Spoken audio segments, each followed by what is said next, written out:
और हमें पता था कि ये बातें होने वाली हैं और ये आज उन्होंने प्रेस करी और वो आज क्लियर हो गया है। उनके द्वारा अरविंद पांडे के जो बारे में कहा गया कि एक ये लेटर आया उनके द्वारा, तो हम तो पहले से ही कह रहे हैं कि ये अरविंद पांडे की कांग्रेस के में सेटिंग हो चुकी है और इसकी बात हो चुकी है और इसको कांग्रेस में जाने की तैयारी है। और ये कांग्रेस के कहने पे भारतीय जनता पार्टी का विधायक होते हुए अरविंद पांडे भारतीय जनता पार्टी को, भारतीय जनता पार्टी की सरकार को रोज गालियां दे रहा है, बदनाम कर रहा है।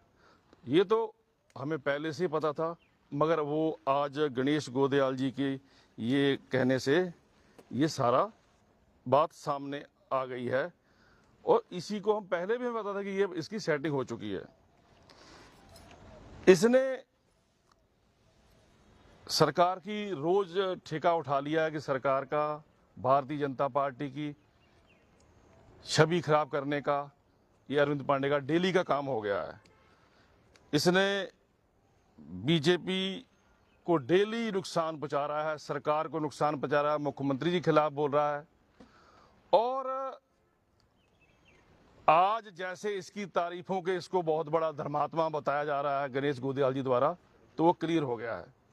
तो मेरी देखिए, हमारे जो माननीय प्रदेश अध्यक्ष हैं भारतीय जनता पार्टी के, उनसे मेरा निवेदन है कि इसको, क्योंकि इसने बहुत बड़ा नुकसान हमारी पार्टी का कर दिया, भारतीय जनता पार्टी का और सरकार का, इसको आप करबद्ध निवेदन है कि जल्दी से जल्दी पार्टी से इसका निष्कासन करें, इसको बाहर करें।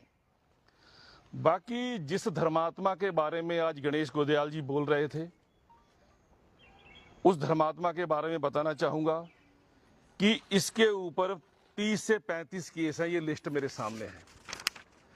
वो कैसे बन गए, क्यों बने, ये गणेश गोदयाल जी भी इसकी जांच करा लें और देख लें। इसमें 30 से 35 केस हैं लिस्टों में। और 302 का एक दिन अरविंद पांडे कह रहा था कि मेरे ऊपर मुकदमा लग गया और बाद में उन बालकों ने सोचा हमारे से गलती होगी, झूठा मुकदमा लग गया। उस झूठे मुकदमे की बात है। ये इसने जब मंत्री था तो शासन से ये मुकदमा वो अपने दबाव में वापस करवाया और फिर यहाँ उनको कहा, राजकुमार को, कि मैं तुम्हारे पे झूठा मुकदमा दर्ज करा के जेल भिजवा दूंगा, तुम इसमें सहमति दो। और उसने सहमति दी और शासन का यह आदेश है मुकदमा वापसी का, तब ये मुकदमा वापसी हुआ। ये बात आज भी राजकुमार प्रेस के सामने कह सकता है कि मुझे अरविंद पांडे ने ये बात की, ये वो है। उसके बाद देखिए गोदयाल जी, आप जिस धर्मात्मा की, जिस ज्ञानी की, जिस महापुरुष की अरविंद पांडे की बात कर रहे हैं, उसने शिक्षा मंत्री रहते हुए उत्तराखंड के युवाओं को जो बेरोजगार घूम रहे हैं, कितनों को नौकरी दी, कितनों को काम पे लगाया। सिर्फ इसने एक काम किया कि पूरब से लाके अपने भाई भतीजे, वो चचा ताऊ, ये सब नाम है पांडे, तिवारी, मिश्रा, सारे वो लगाए। क्या उत्तराखंड में और कोई रावत, कोई बिष्ट, कोई सिंह, कोई उपाध्याय, कोई भट्ट नहीं था? सारे और तिवारी पांडे थे। हालांकि मैं जातिवाद में हमारी पार्टी नहीं जाती, मगर फिर भी कहना चाहूंगा कि अरविंद पांडे जी ब्राह्मण जाति से आते हैं, उसमें सारे आप नाम देख लीजिए। शुगर मिल में, हमारी शुगर मिल बाजपुर की रीढ़ की हड्डी थी। बाजपुर के विकास में बहुत बड़ा शुगर मिल का योगदान था। हमारे बुजुर्गों ने, पुराने जो, उन्होंने इसको, यह मिल को खड़ा किया। इसको इसके भाइयों ने, सारे इसके भाई भतीजे नौकरी करते हैं, तनख्वाह यहाँ से लेते हैं। कोई वहाँ पांडे, अरविंद पांडे विधायक के वहाँ गुलरबोज बंदूक उठा रहा है, कोई उसका पीए बना हुआ है, कोई उसका गनमैन बना हुआ है, कोई उसकी सब्जी ढो रहा है, कोई उसके डंगर चरा रहा है, और तनख्वाह 1.25 लाख रुपए फैक्ट्री से ले रहे हैं। गणेश गोदयाल जी, आपको इसकी होश नहीं आई? उसके बाद ये मुझे अरविंद पांडे ये जवाब दे कि मैं इतना गलत व्यक्ति हूं, इतना कुछ हूं। मैं, मेरे सवाल अब अरविंद पांडे से हैं। अरविंद पांडे विधायक, जब तू विधायक नहीं था, जिस अरबंडा गाड़ी में PB 12B 84 62 में तू घूमता था, वो गाड़ी किसके नाम थी, उसकी आरसी दिखा, नहीं तो मेरे पास है। और उस गाड़ी में तेल कहां से पड़ता था वो बता, नहीं तो मेरे पास तेलों के बिल आज भी हैं। जो उस समय 9837050564 मोबाइल नंबर यूज करता था, प्रयोग करता था विधायक बनने से पहले, वो किसके नाम था वो बता। और जब पहली विधायक बनने के बाद उत्तराखंड की डायरेक्टरी छपी, उसमें डायरेक्टरी में कौन सा नंबर है आज भी आप सूचना अधिकार में मांग सकते हैं। ये 50,564 नंबर था।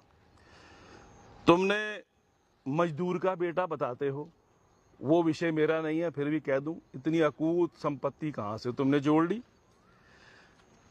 और तुम उत्तराखंड के किसान नहीं, 2003 के बाद यहां पे किसान को ये बन नहीं सकता। तुमने अपने परिवार के नाम, अपने बेटों के नाम जमीनें कैसे खरीद ली, वो भी आप बता दीजिए कि आप कैसे किसान बन गए जब आप यहां किसान हो ही नहीं। दूसरी बात ये कि गणेश गोदियाल जी, आपने जो आज प्रेस की है, आपने जिस धर्मात्मा के बारे में बखान किया है, और भारतीय जनता पार्टी की जो ये धर्मात्मा आपसे मिलकर कांग्रेस से, और इस समय ऊपर से भाजपा अंदर से ये कांग्रेस से छवि खराब कर रहा है और आप उसका पक्ष ले रहे हैं। आपने जो मेरे बारे में कहा है, मेरे केसों के बारे में या मेरे केस के बारे में बात की है, आपने बिना तथ्यों के बात की है। उसमें वो जो आपने कहा वो केस मेरे ऊपर नहीं है। मैं आपको बहुत जल्दी मानहानि का कोर्ट से नोटिस भिजवाऊंगा और आपसे जवाब आपको देना पड़ेगा। आपने मेरी छवि धूमिल करी है और मानहानि का दावा करूंगा आपके ऊपर कई करोड़ का, और आपको देना पड़ेगा। दूसरी बात ये कि इसने जब अरविंद पांडे ने इतना ठान ही लिया है, तो अब इसका देखिए, मुझे तो लगता नहीं कि औचित्य यहाँ कांग्रेस बीजेपी में ये रह जाए। ये मैं पहले ही कह चुका हूँ, प्रदेश अध्यक्ष दोबारा फिर कहता हूँ, इसको पार्टी से निकाला जाए। बाकी इसने नया ये ड्रामा शुरू कर रखा है कि यहाँ सिखों की जमीन निकल जाएगी, छिन जाएगी, वो हो जाएगा।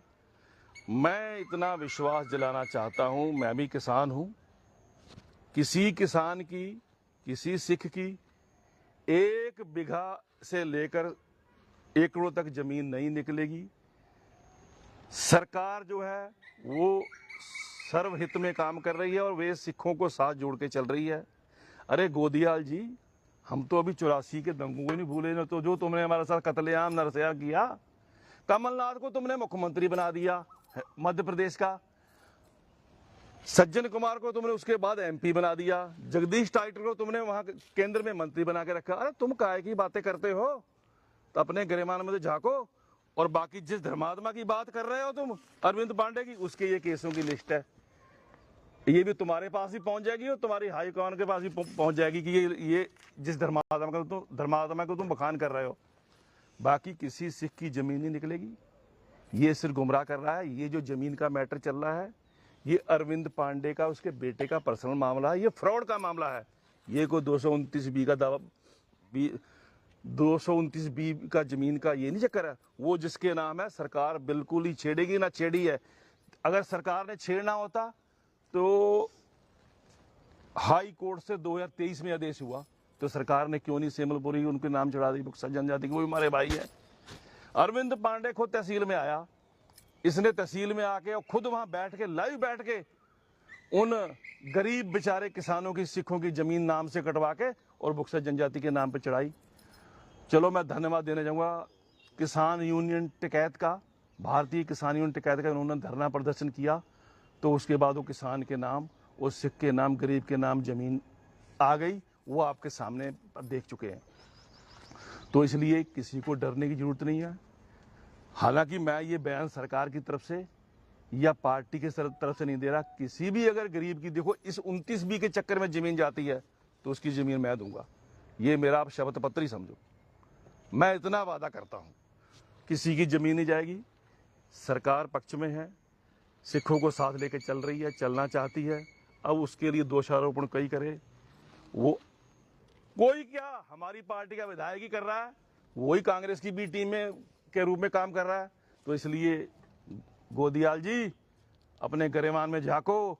कमलनाथ, सज्जन कुमार, जगदीश टाइटलर कितने मरवाए, कितने मारे, गलों में टायर डाले, फूंका, हम वो ही नहीं भूले। तो तुम क्या हमें बताओगे? और ये धर्मात्मा तुमने जो आज धर्मात्मा चुना है ना, जिसके बाद जिसका पक्ष ले रहे हो, उसकी लिस्ट भी है यहाँ सामने में मीडिया को दिखा दी है और आपके सामने भी आ जाएगी। और आपको मैं बहुत जल्दी मानहानि का नोटिस देने वाला हूँ।